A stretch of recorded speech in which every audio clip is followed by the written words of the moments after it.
Alright guys, the Battlefield 6 beta review video is finally here. I have a lot of exciting things to talk about with this game.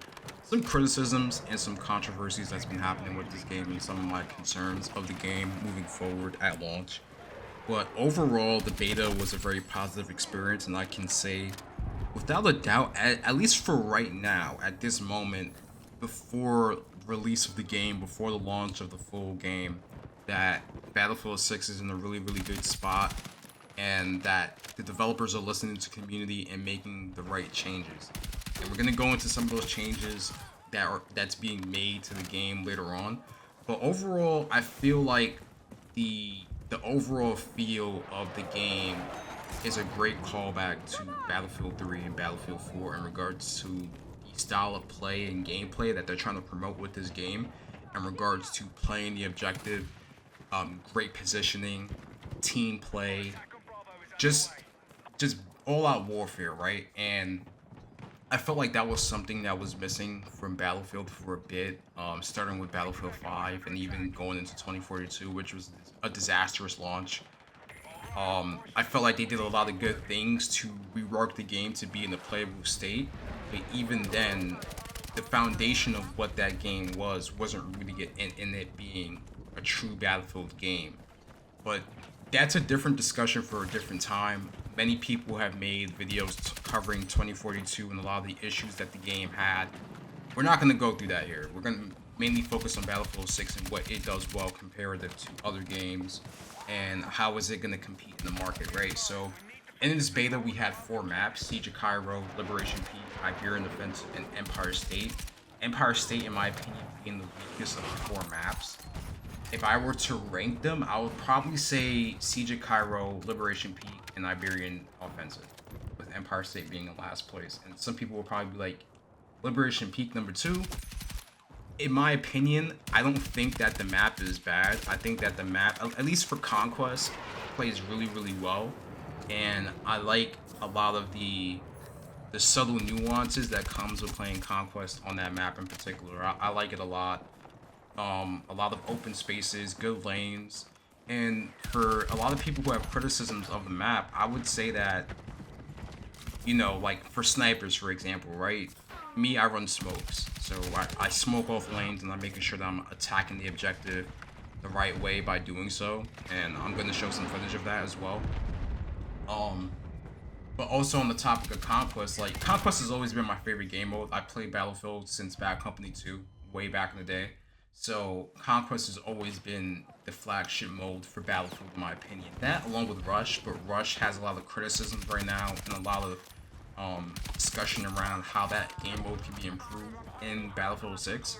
But overall, Conquest has always been the go-to for me.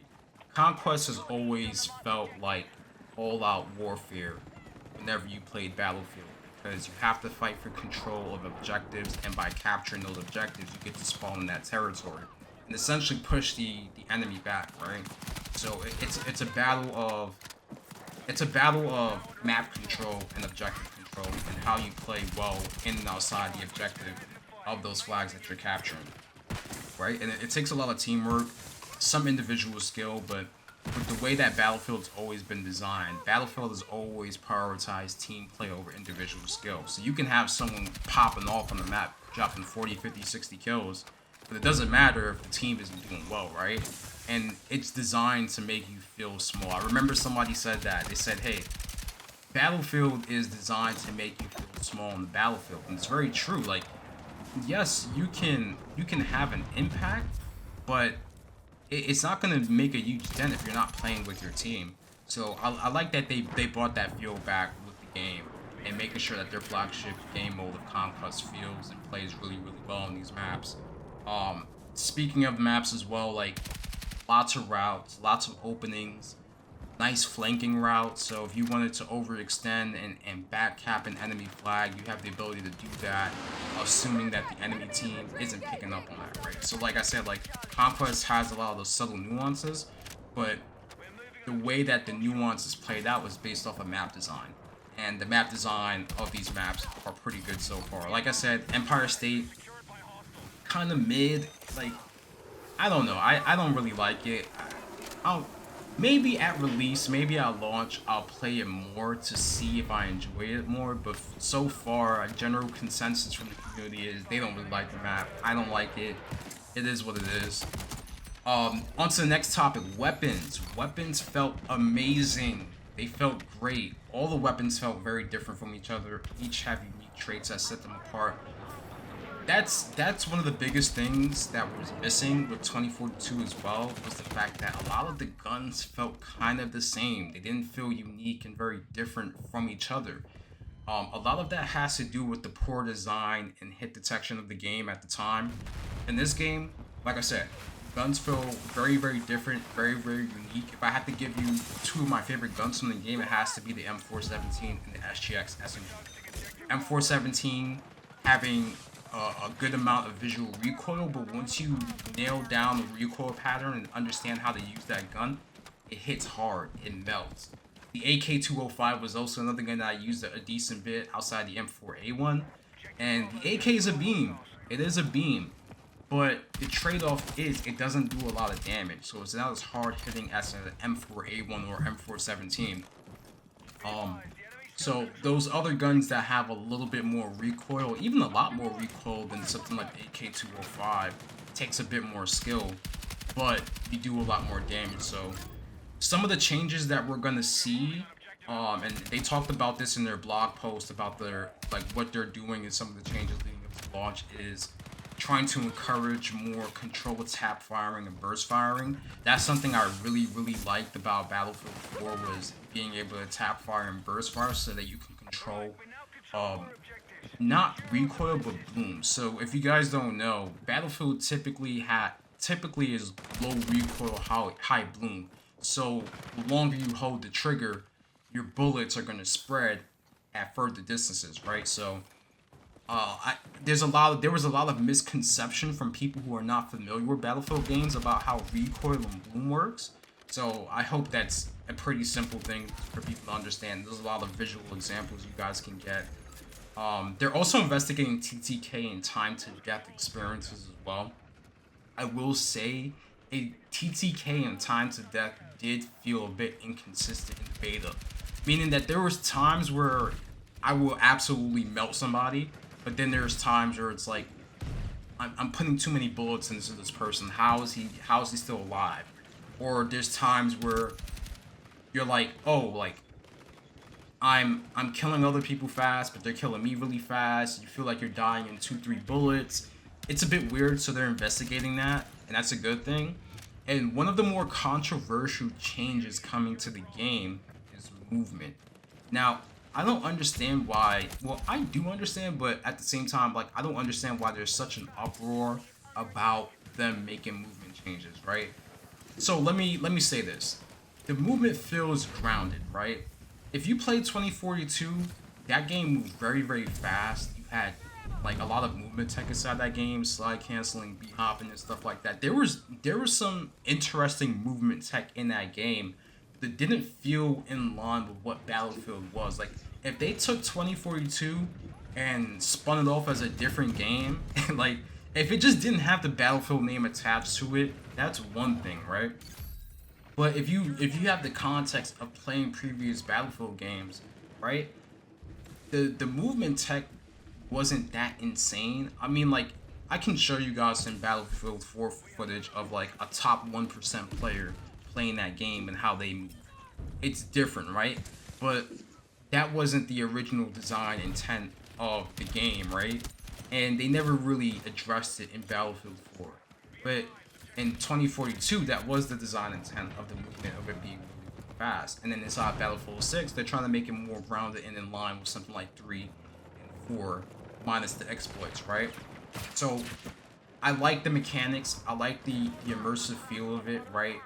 But there were some issues with the movement, right? And a lot of it has to come from momentum being gained so that you can get like horizontal, like really, really high when you're jumping off of surfaces and certain slopes. And I did it unintentionally a couple times on Siege of Cairo, like what the hell was going on, right? Like I would try to like slide or jump into cover, and I would essentially super jump, right? Or there's like super gliding in the game. It's kind of weird. So they're addressing those changes. And essentially what it is they're trying to stop the momentum to gain that horizontal like speed, right? Also, they're also addressing slide into B hopping, right? So consecutive jumps, they're lowering the jump height and trying to stop people from like essentially bunny hop spamming inside the game, which wasn't the original design intent of that in the first place, right? And that's why you have a beta, is that you get it in the hands of more people so you can see what they're doing, and then you can address and tune things that you might have not caught in QA, right? So that's an interesting thing that they're doing. I like the change, honestly. I don't view this game as a movement shooter compared to something like an Apex or Call of Duty. Like if you want that, if you want movement tech, play those games. That's my overall opinion. I play Battlefield to have more of a grounded experience, something that plays at a steady pace, can pick up at certain moments, but it's mostly steady, right? And there were parts of the community that were just like balding. They were just angry about this. Like, what do you mean nerfing movement and stuff like that? And I'm like, dude, like, look at this clip. Like, a lot of people just don't want to play the game like this. And hey, if you're mad, this is, hey, it is what it is. Other than that, let's move on to vehicles. I didn't really use vehicles too much outside of just trying to get to an objective. So I play infantry. When I play Battlefield, I play combat medic, support medic. So a lot of my gameplay is centered around infantry, gunfights, providing health, ammo if I can from my teammates, and playing the objective. That's mainly what I play Battlefield for. So in regards to vehicle warfare, I can't really give you my opinion on that. At launch, I'll try to experiment with different vehicles and see how it feel. In regards to other vehicles like helicopters and jets, people are still saying to this day Battlefield 3 has the best vehicle combat in the franchise. Do with it what you may will, but hey, I can't give my opinion on that. But yeah, that's pretty much my thoughts on the beta so far. They're making a lot of good changes to the game come launch. I think they have a hit. But I'm still, in the back of my mind, I'm thinking like, what is EA gonna do to mess this up?